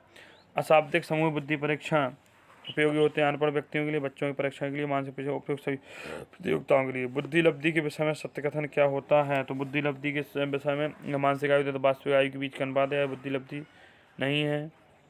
हाँ, यह बुद्धि की क्षमता है जो समय समय पर परिवर्तित हो सकती है। यस, उपयुक्त सभी कथन सत्य हैं। बुद्धि लब्धि का होती मानसिक आयु बटे शारीरिक आयु गुणा 100। ऑप्शन नंबर का बहुत बार पूछा गया है क्वेश्चन, पूछा जाएगा, पूछा जाता रहा है एमए बटे सीए। 70 से 80 बुद्धि लब्धि किसकी होती है? तो दुर्बल बुद्धि बालकों की होती है। प्रथम विनय साइमन बुद्धि परीक्षण कब आया था? तो 1905 में आया था। एक व्यक्ति की आयु लगभग 20 वर्ष है।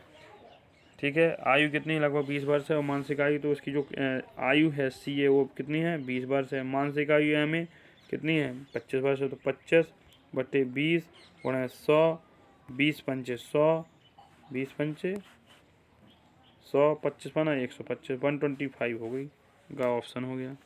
अगला देखिए, उस वर्ग के प्रश्नों को क्या कहते हैं जिनके उत्तर व्यक्ति की रुचि, विचारधारा, पसंद या का प्रभाव कदापि नहीं पड़ सकता है? तो भाई बताइए क्या कहते हैं? तो उसे वस्तुनिष्ठ प्रश्न कहते हैं। ये इसी को लगाओगे तुम, टिक बताओ अपनी रुचि से लगा दो, कह दो कि हम इसको नहीं लगाएंगे, ऐसा नहीं हो सकता है। अगला देखते हैं, कुछ निर्देशन के क्वेश्चन देख लेते हैं, 4-5 क्वेश्चन। किसी व्यक्ति को किसी समस्या के समाधान के लिए किसी अन्य व्यक्ति द्वारा दी गई सहायता को क्या कहते हैं? अन्य व्यक्ति द्वारा दी गई सहायता को निर्देशन कहा जाता है। निर्देशन वह निजी सहायता है जो जीवन के लक्ष्यों को विकसित करने में, समायोजन करने में और लक्ष्यों की प्राप्ति में उनके सामने आने वाली समस्याओं को सुलझाने के लिए व्यक्ति द्वारा तथा अन्य व्यक्तियों को दी जाती है। यह कथन किसका है? तो यह कथन आर्थर जोन्स का है। निर्देशन की मुख्य रूप से आवश्यकता होती है बाल समस्याओं के समाधान के लिए, शिक्षा एवं व्यवसायिक समस्याओं के लिए, व्यक्तित्व के सर्वांगीण विकास के लिए उपयुक्त है सभी के लिए। तो सभी के लिए शैक्षणिक निर्देशन के प्रमुख महत्व पाठ्य विषयों के चयन में, अनुशासन स्थापित करने में, शैक्षिक वातावरण समायोजित होने में, उपयुक्त सभी महत्व में। व्यावसायिक निर्देशन वह सहायता है जो किसी व्यक्ति को अपनी व्यावसायिक समस्याओं के समाधान के लिए दी जाती है। सहायता का आधार व्यक्ति की विशेषता तथा उनसे संबंधित व्यवसाय चुनना है। यह कथन किसका है? तो 5वें का देख लीजिए, यह कथन किसका है? जोन्स का है। व्यावसायिक वर्णन के लिए दिए जाने वाले निर्देशन को क्या कहते हैं? व्यावसायिक निर्देशन कहते हैं। व्यवसाय निर्देशन से क्या लाभ होता है? तो व्यवसाय निर्देशन से क्या होता है? सभी लाभ होते हैं, ऑल ऑफ दीज। ठीक है। अब 2-3 क्वेश्चन आप और देख लीजिए। मैं इन क्वेश्चनों को याद नहीं कर सका हूँ, चलो मैं बोले देता हूँ। सीखने से परिवर्तन होता है व्यक्ति के व्यवहार में। प्रगतिशील व्यवहार व्यवस्थापन की प्रक्रिया को अधिगम कहते हैं। यह कथन किसका था? स्किनर का था, पढ़ा चुके। सीखने की प्रक्रिया प्रभावित होती है, जो सीखने की प्रक्रिया है वो आयु, परिपक्वता, लिंग, स्वास्थ्य, वातावरण सबसे होती है। सीखने के प्रमुख नियम का प्रतिपादन किसने किया था? तो थॉर्नडाइक महोदय ने। सीखने के नियम आधारित होते हैं उद्दीपक प्रक्रिया सिद्धांत, संबंध प्रक्रिया सिद्धांत, सूक्ष्म सिद्धांत। तो जो सीखने के सिद्धांत हैं वह प्रयास में त्रुटि पर होते हैं। थॉर्नडाइक के अनुसार सीखने के लिए क्या, ये सारे क्वेश्चन करा चुका हूँ।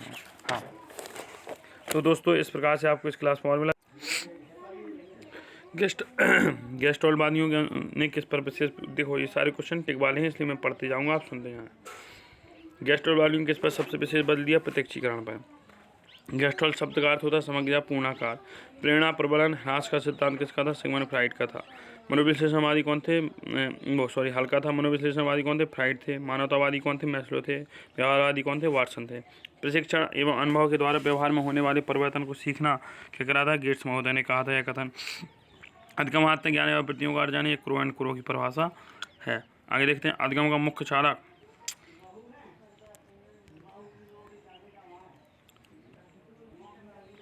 अधिगम का मुख्य चालक कहलाता है प्रेरणा। उपयोग में और अनुपयोग के नियम के अंग होते हैं, अभ्यास के नियम के अंग होते हैं। सीखना विकास की प्रक्रिया, बुडवर्थ की कहानी। अस्वाभाविक उत्तेजक के प्रति स्वाभाविक उत्तेजक के समान होने वाली प्रक्रिया को क्या कहते हैं? संबंध प्रतिक्रिया कहते हैं। क्या कहते हैं? संबंध प्रतिक्रिया कहते हैं। सीखने की विशेषता है, सीखना परिवर्तन है, सीखना सार्वभौमिक है, सीखना उद्देश्यपूर्ण है। ऑल ऑफ दी, तो ऑल ऑफ दी। सीखने के लिए विषय का स्वरूप होना चाहिए सरल से कठिन। अधिगम का स्थानांतरण सर्वाधिक होता है समान परिस्थितियों में। अधिगम की सफलता का मुख्य आधार है लक्ष्य प्राप्ति की उत्कृष्ट इच्छा। फादर ऑफ कंडीशन माने जाते हैं अनुबंध के जनक पावलोव।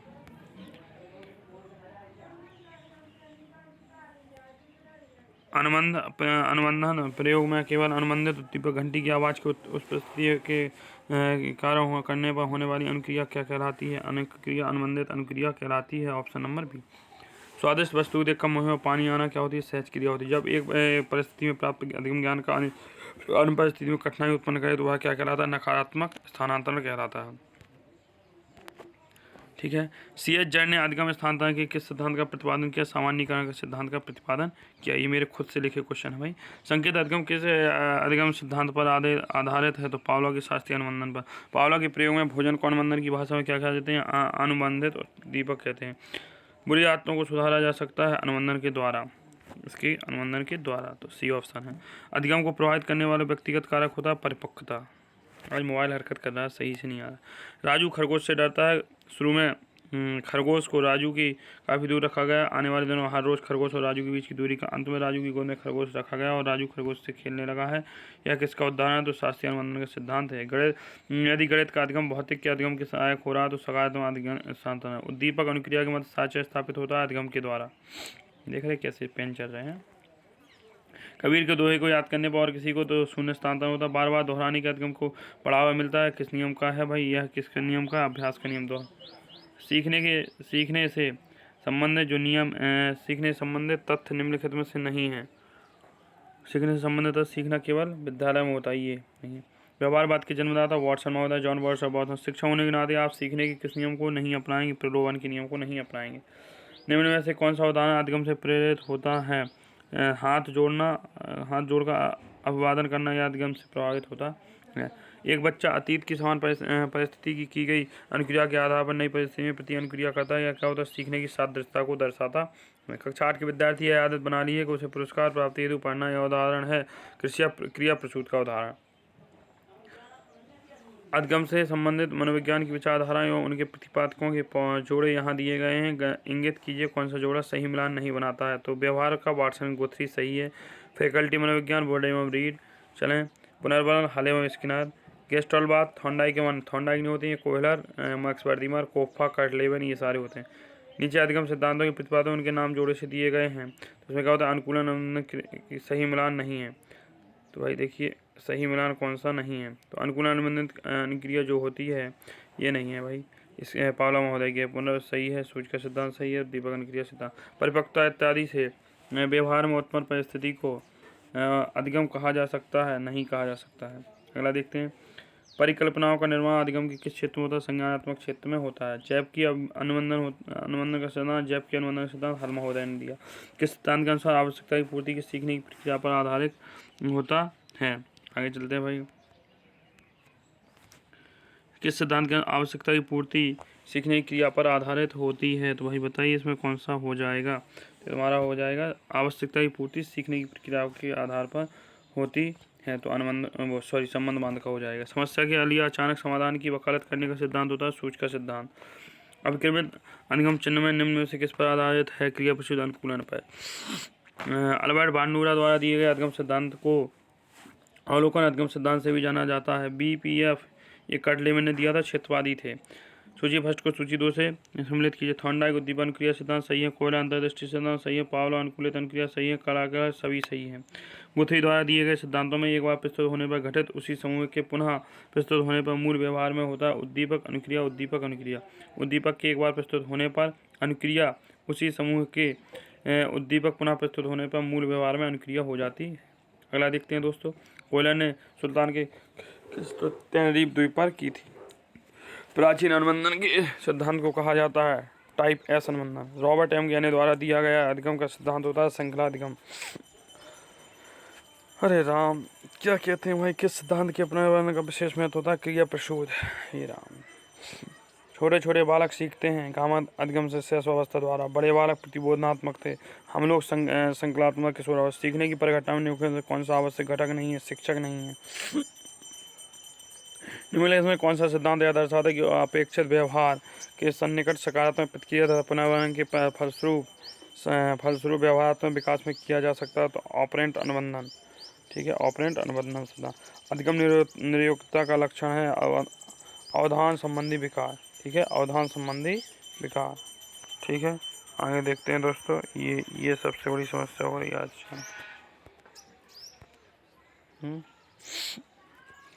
ठीक है, अगला देखते हैं भाई, जिस प्रक्रिया में व्यक्ति दूसरों के व्यवहार को देख सकता है, ना कि प्रत्येक क्षण का सामाजिक अधिगम होता है। एक खिलाड़ी अपनी गेंदबाजी कौशल को विकसित करता है पर बल्लेबाजी कौशल को प्रभावित नहीं करता। शून्य अधिगम स्थानांतरण होता है। सीखने की प्रक्रिया विद्या द्वारा की गई त्रुटियों के संबंध में आपकी दृष्टि में निम्नलिखित में से कौन सा कथन सर्वोत्तम है? त्रुटि अधिगम सिद्धांत है। आइडेंटिकल समान तत्व के गहनों का संबंध सिद्धांत क्या होता है? अधिगम स्थानांतरण। सीखने के अंतर्दृष्टि सिद्धांत को किसने बदला? गेस्टल्टवादी सिद्धांतवादियों ने बढ़ावा दिया। अधिगम के प्रक्रम में प्रेरणा क्या होती है? तो प्रेरणा नए सीखने वाले अधिगमों के लिए रुचि का सृजन होती है।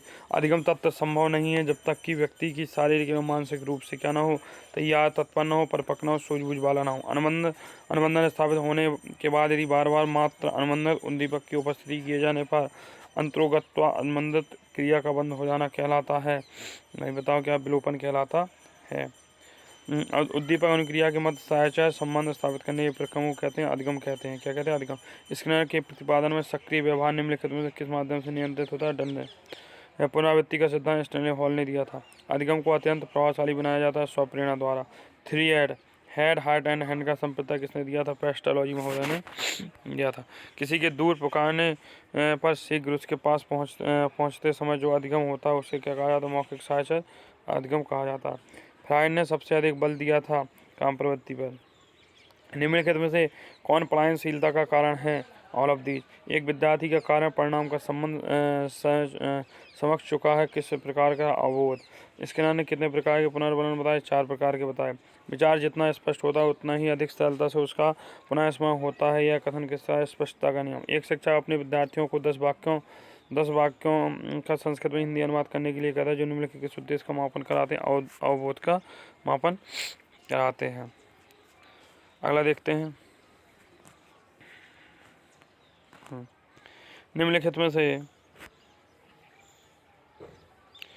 में किस दार्शनिक मनोविज्ञान को आत्मा विज्ञान का प्लेटो और अरिस्टोटेल? किस मनोविज्ञान के अनुसार मनोविज्ञान व्यवहार का विज्ञान है? John B Watson. शिक्षा मनोविज्ञान जन्म से लेकर वृद्धावस्था तक प्राणी से संबंधित अधिगम के अनुभवों का वर्णन एवं व्याख्या करती है। उक्त कथन किसका? क्रो एंड क्रो का। मनुष्य की ज्ञानेंद्रिय आँख, कान, नाक, चेतन। अगला, मन की 3 प्रवृत्तियों इदम अहम परायहम। प्रत्येक शिक्षा मनोविज्ञान प्रत्येक बालक को एक दूसरे के भिन्न बनाकर शिक्षा का विकास करना। निम्न में से कौन सा कथन शिक्षा मनोविज्ञान का विश्लेषण नहीं करता है? शिक्षा मनोविज्ञान शिक्षा सिद्धांत की पद्धतियों का निर्माण करता है। शिक्षा मनोविज्ञान विधायक विज्ञान। शिक्षा मनोविज्ञान केवल खोजपूर्ण का अध्ययन करता है। अगला, शिक्षा का महत्वपूर्ण अंग होता है बालक, शिक्षक, पाठ्यक्रम, उपयोग सभी। शिक्षा मनोविज्ञान एक विज्ञान है क्योंकि इस वैज्ञानिक पद्धतियों से अध्ययन करते हैं। इसके नियम सार्वभौमिक होते हैं, इसके तथ्यात्मक होते हैं। All of these. शिक्षा मनोविज्ञान शिक्षक के लिए किस रूप में उपयोगी होती है? बालक के व्यवहार को समझने में, बालकों की शिक्षा विधियों को चयन करने के लिए, सब उपयोग सभी। एक शिक्षक को मनोविज्ञान का ज्ञान आवश्यक है क्योंकि मनोविज्ञान के ज्ञान से शिक्षकों के छात्र की आवश्यकता ज्ञान होता है।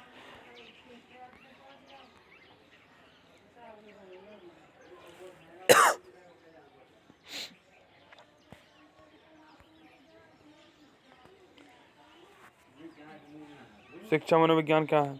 मानव मन का अध्ययन, शैक्षिक संस्कृतियों का अध्ययन।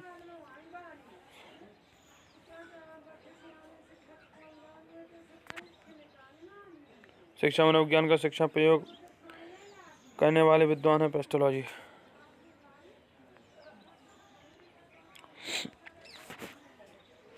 अगला, शिक्षा मनोविज्ञान की मान्यता होती है मान्यता है प्रत्येक छात्र समान विधि शिक्षा ग्रहण करें, ना पढ़ने वाले छात्र वैज्ञानिक बन जाएं, सभी छात्रों को एक दूसरे से भिन्न बनाकर शिक्षा विकास कराना। शिक्षा मनोविज्ञान और शैक्षिक परिस्थितियों में मनोवैज्ञानिकों का मनोवैज्ञानिक अध्ययन कहलाता है। यह किसकी परिभाषा है? प्रोटो की। ठीक है, पेट्रो महोदय की। शिक्षा मनोविज्ञान का संबंध होता है सभी विषयों से। शिक्षा मनोविज्ञान शिक्षा निर्माण की आधारशिला है, कथन किसका है? इसका महोदय का। मनोविज्ञान अध्ययन की बाह्य दर्शन विधि किसने दी थी? जे.बी. वॉटसन ने दी थी। मनोविज्ञान को विज्ञान के स्तर तक लाए जाने का श्रेय मनोविज्ञान की विधि के कहलाता है प्रयोगात्मक विधि। मनोविज्ञान अध्ययन की किस विधि में व्यक्ति अपनी राय की क्रियाशील अंतर्दर्शन आत्मनिरीक्षण विधि द्वारा। जीवन इतिहास विधि को सर्वप्रथम प्रयोग करने के लिए टाइडमैन ने। अमान्य व्यवहार के निदान एवं उपचार की सर्वोत्तम विधि कौन सी होती है? इतिहास विधि। मनोविज्ञान अध्ययन की प्रश्नावली विधि का प्रयोग वुडवर्थ में। कौन सा सिद्धांत व्यक्त करता है कि मानव मस्तिष्क एक बर्फ की बड़ी चट्टान के समान है जो कि अधिकांशतः छिपी रहती है? मनोविश्लेषणात्मक सिद्धांत। जिन इच्छाओं की पूर्ति नहीं होती उनका भंडार गृह होता है, कहाँ होता है? एडम। मनोविश्लेषणात्मक सिद्धांत के प्रवर्तक थे सिगमंड फ्राइड। प्रथम शैक्षिक मनोविज्ञान किसे कहा जाता है? थॉर्नडाइक को। शिक्षा मनोविज्ञान के अंतर्गत सीखना विज्ञान है, सीखना कला है। अवधारणा किसकी है? यह सीखना विज्ञान, सीखना कला बी.एफ. शिक्षा मनोविज्ञान का नामक आंदोलन की सूत्रधार किसे माना जाता है? रूसो की प्रकृतिवादी विचारधारा को। शिक्षा मनोविज्ञान जरूरी है शिक्षक के लिए, छात्र के लिए, अभिभावक के लिए, सबके लिए। शिक्षा मनोविज्ञान सहायक होती है सर्वांगीण विकास में। शिक्षा मनोविज्ञान सहायक है स्वयं को समझने में, शिक्षक विधियों को संपूर्ण शैक्षिक प्रक्रिया। शिक्षा मनोविज्ञान की प्रथम प्रयोगशाला की स्थापना की थी? जॉन डीवी ने। भाई ये जॉन डीवी ने की थी, वो मनोविज्ञान की प्रथम शाला विलियम वुंट ने की थी। निम्नलिखित कथनों में से कौन सा कथन असत्य है? तो शिक्षा मनोविज्ञान अध्ययन विधियों में एक विज्ञान है। शिक्षा मनोविज्ञान के क्षेत्र में सभी शिक्षक स्थितियाँ सम्मिलित होती है, तो ये वाला कथन असत्य। चौथा, शिक्षा मनोविज्ञान का मुख्य केंद्र होता है अध्यापक, एक अनुदेशक है, मुख्य केंद्र होता है अधिगमकर्ता एक व्यक्ति के रूप में। शिक्षा मनोविज्ञान का अध्ययन शिक्षक को इसलिए करना चाहिए कि वह शिक्षण को अधिक प्रभावशाली बना सके। एक मनोवैज्ञानिक ने कहा था कि मुझे बच्चा दो और बताओ उसे मैं क्या बना दूं। ये जे.बी. वॉटसन महोदय थी। कौन मनोविज्ञान शिक्षा के क्षेत्र में खेल सहायता देता है तथा बताता है? मनोविज्ञान शिक्षा के क्षेत्र में कौन सहायता देता है और बताता है? तो शिक्षा के उद्देश्य संभावित हैं अथवा नहीं। मनोविज्ञान की द्वितीय प्रयोगशाला कहाँ मैसाचुसेट्स में खोली थी? विलियम जेम्स ने। बी.एफ. स्किनर के अनुसार शिक्षा मनोविज्ञान का आरंभ होता है अस्तुति की अध्ययन पद्धति से। अभिप्रेरणा से संबंधित व्यवहार के लक्षण हैं उत्सुकता। मोटिवेशन शब्द की उत्पत्ति हुई थी मोटम धातु से। वह कारक जो व्यक्ति का कार्य करने के लिए उत्साह बढ़ाता है अभिप्रेरणा कहलाता है। ठीक है, बालक किसी कार्य को अपनी इच्छा से करता है, वह क्या कहलाता है? तो वह कहलाता है सकारात्मक प्रेरणा। ठीक है, बालक का सिद्धांत जो कि संकल्प शक्ति पर बल देता है ऐच्छिक सिद्धांत होता है। किन मनोवैज्ञानिकों ने अधिगम विधि के रूप में बाह्य प्रेरणा को आंतरिक प्रेरणा की तुलना में होता है? प्रेक्षी, रॉबिन्स, हॉरक्स विधि द्वारा। निम्न में से किस मनोविज्ञान को अविवेक का उपयोग सही? निम्न में से कौन सी विधि अप्रेरणा की उचित विधि नहीं है? दंड का प्रयोग। उपलब्धि और प्रेरणा सिद्धांत किस मनोविज्ञान ने दिया था? मैक्सिक्विलेंड ने। प्रेरणा छात्र जीवन में रुचि उत्पन्न करने अधिगम में प्रेरणा को प्रदर्शित करते हैं? थॉमसन महोदय। निम्न में से कौन सी अप्रेरणा की विधि नहीं है? तो कौन सी अप्रेरणा की विधि नहीं है? पाठ में रुचि उत्पन्न अच्छे कार्यों का उपयोग में से कोई नहीं। अप्रेरणा के संज्ञानवादी व्यवहार सिद्धांत का प्रतिपादन किसने किया था? लीवन, न्यूहॉक एवं वर्धमान ने। अप्रेरणा के स्रोत होते हैं सभी। निम्न में से जो बालक प्रेरित नहीं करता? अरुचि। अर्जित प्रेरक कहलाते हैं। अर्जित जीवन लक्ष्य और मनोवृत्ति आदत व्यवस्था मतलब उपयुक्त सभी ऐसे प्रेरक जो व्यक्ति जन्म के साथ होते हैं जन्मजात प्रेरक कहलाते हैं। निम्नलिखित में बाह्य प्रेरक क्या होते हैं? दंड, आहार, पुरस्कार, पसंद सभी होते हैं। जो प्रेरक वातावरण के संपर्क में विकसित किए जाते हैं उन्हें अर्जित प्रेरक कहते हैं। जन्मजात प्रेरक नहीं है। आदत जन्मजात प्रेरक नहीं। भूख, प्यास, निंद्रा, सेक्स आदि जो क्या होती हैं? जन्मजात होते हैं। किसी अरुचिकर कार्य को संपन्न कराने हेतु शिक्षक को विद्यार्थी को किस प्रकार से करना चाहिए? छात्रों को समय समय उनकी सफलता और प्रगति के बारे में बताते रहना चाहिए। निम्न से कृत्रिम प्रेरक क्या होता है? प्रशंसा, दंड, पुरस्कार। कृत्रिम प्रेरक बालकों के पाठ के प्रति रुचि उत्पन्न करने के लिए क्या है? पाठक को बालकों के व्यवहारिक जीवन संबंध करके पढ़ाना चाहिए ताकि बालकों को क्या हो? रुचि उत्पन्न हो जाए। निम्न सीखने की सर्वाधिक महत्वपूर्ण होता है अभिप्रेरणा। गैरेट ने प्रेरक कारक कितने प्रकार के बताए? 3 बताए। किस मनोवैज्ञानिक के अनुसार अप्रेरक 2 प्रकार के होते हैं? हजबर्ग, मास्लो और गैरेट के अनुसार। अप्रेरणा का निम्न में से कौन सा प्रभाव सीखने को प्रभावी बनाता है? उपयुक्त सभी। अप्रेरणा होती है सकारात्मक नकारात्मक दोनों। अप्रेरणा का मुख्य साधन क्या होता है? सीखना, लक्ष्य में प्राप्ति, चैतन्य। उपयुक्त सभी। निम्न में से जो अप्रेरणा का सिद्धांत नहीं हो क्या है? भाषाई सिद्धांत। शिक्षण प्रक्रिया सफल बनती है अप्रेरणा से। अप्रेरक उत्पन्न होते हैं जन्म से। किसी कार्य को आरंभ में जारी रखने और उस पर नियंत्रण रखने की परिभाषा गुण होती है। अधिगम का मुख्य चालक होता है अप्रेरणा। किस प्रकार की अप्रेरणा सर्वोच्च होती है? सकारात्मक। अप्रेरित व्यवहार बालक को लक्ष्य तक पहुंचाता है। अगला देखें भाई।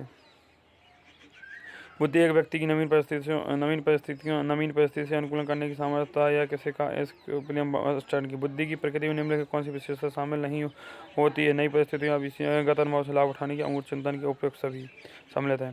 थॉर्नडाइक बुद्धि की प्रकृति के विषय में कौन सा सिद्धांत है? बहुशक्ति का सिद्धांत। स्पीयरमैन के अनुसार बुद्धि के प्रकारों में कौन सा है? सामान्य बुद्धि। बुद्धि परीक्षण के लिए पहला निम्नलिखित में कौन सा है? तो विनय साइमन परीक्षा। पढ़े लिखे व्यक्तियों को बुद्धि परीक्षण निम्न में से कौन सा परीक्षण किया जाता है? वाचक बुद्धि परीक्षण। विनय साइमन बुद्धि परीक्षण की गणना में निम्नलिखित में कुछ बुद्धि परीक्षणों का वाचित व्यक्ति बुद्धि परीक्षण। बुद्धि की वैज्ञानिक मापन सर्वप्रथम किसने किया था? बेने ने। बुद्धि परीक्षण की मानसिक आयु का प्रयोग सर्वप्रथम 1908 में किया गया था, जबकि आया पहले था 1905 में। विधायक मतलब सोचना किस अवस्था से प्रारंभ होता है? तो यह होता है बाल्यावस्था से। बुद्धि लब्धि को ज्ञान करने के लिए बुद्धि लब्धि का सूत्र ज्ञात करना स्टर्न ने किया था, जबकि उसमें 100 से गुणा किसने कराया था? थर्स्टन महोदय ने कहा था। बालकों की बुद्धि लब्धि जिस वर्ष तक बढ़ती है 16 से 18 वर्ष तक। बुद्धि के त्रियामी सिद्धांत किसने दिया था? तो वही बताइए किसने। कमेंट बॉक्स में बताएंगे आप लोग। बुद्धि और विकास तुम्हारा जो होता है परस्पर एक दूसरे के पूरक होते हैं। परस्पर एक दूसरे क्या होते हैं? पूरक होते हैं।